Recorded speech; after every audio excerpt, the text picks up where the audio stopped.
Hello everyone, मी श्वेता. स्वागत आहे तुमचं आपल्या चॅनलवर. तर आज मी तुम्हाला पुण्यामधील जे ग्राम संस्कृती उद्यान आहे त्याची सफर घडवणार आहे. तर हा व्लॉग तुम्ही शेवटपर्यंत नक्की बघा. तुमच्यासाठी हा नक्कीच इन्फॉर्मेटिव्ह असू शकतो. तर आज आम्ही आलो होतो ग्राम संस्कृती उद्यानमध्ये. ॲक्च्युली हा जो व्हिडिओ आहे हा 1 वीक आधीचा आहे. बरं नसल्यामुळे मी 1 वीकपर्यंत म्हणजे 8 ते 10 दिवस कुठलेही प्रकारचे व्हिडिओज पोस्ट केलेले नाही, अपलोड केलेले नाही. त्यामुळे म्हटलं चला आता एडिट करावं आणि अपलोड करावं. कालपासूनच मी तुमच्याबरोबर मिनी व्लॉग शेअर करत आहे. तर या ग्राम संस्कृती उद्यानमध्ये वेगवेगळ्या प्रकारची शॉप्स म्हणजे आधी जी जशा प्रकारचे शॉप्स असायची, दुकानं असायची, तशा पद्धतीची दुकानं यांनी प्रदर्शित केलेली आहेत.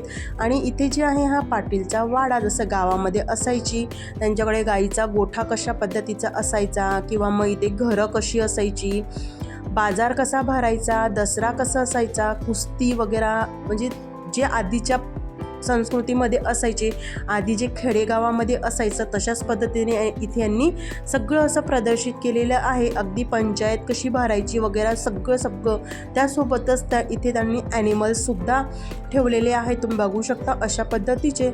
तर लहान मुलांना तुम्हाला जर दाखवायचं असेल तर ग्राम संस्कृती कशा पद्धतीची होती किंवा आताही काही भागांमध्ये आहे, तर तुम्ही या उद्यानमध्ये नक्कीच व्हिजिट करू शकता. सुट्टीच्या दिवशी किंवा संडेला तुम्ही व्हिजिट केली तरीही चालेल. ते विशेष अशी काही गर्दी नसते. तासाभरात आपण निवांत असं फिरून येऊ शकतो. अगदी सगळं मुलांना एक्सप्लेन करत सुद्धा 1 तासभर आपण हे फिरून घेऊ शकतो. तुम्ही सोबत टिफिनसुद्धा आणू शकता. इथे खाण्यासाठी एंट्री फी आहे 50 रुपये पर पर्सन. खूप अशी काही एंट्री फी नाही आहे. आणि त्यासोबतच इथे सगळं तुम्हाला ग्राम संस्कृती बघायला मिळणार आहे. तर सुट्टीचा दिवस किंवा संडे तुम्ही निवांत इथे येऊन ही ग्राम संस्कृती मुलांना एक्सप्लेन करा, त्यांना पण आवडतील.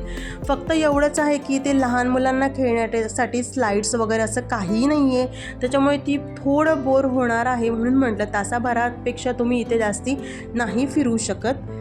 तर तुम्हाला हा मिनी व्लॉग कसा वाटला मला कॉमेंट करायला विसरू नका. तुम्हाला कशा पद्धतीची व्लॉग्स बघायला आवडतील मला कॉमेंट करा. आणि आवडल्यास म्हणजे माझे व्हिडिओज आवडत असतील तर प्लीज चॅनलला सबस्क्राईब करा. पुन्हा भेटूया, तोपर्यंत बाय.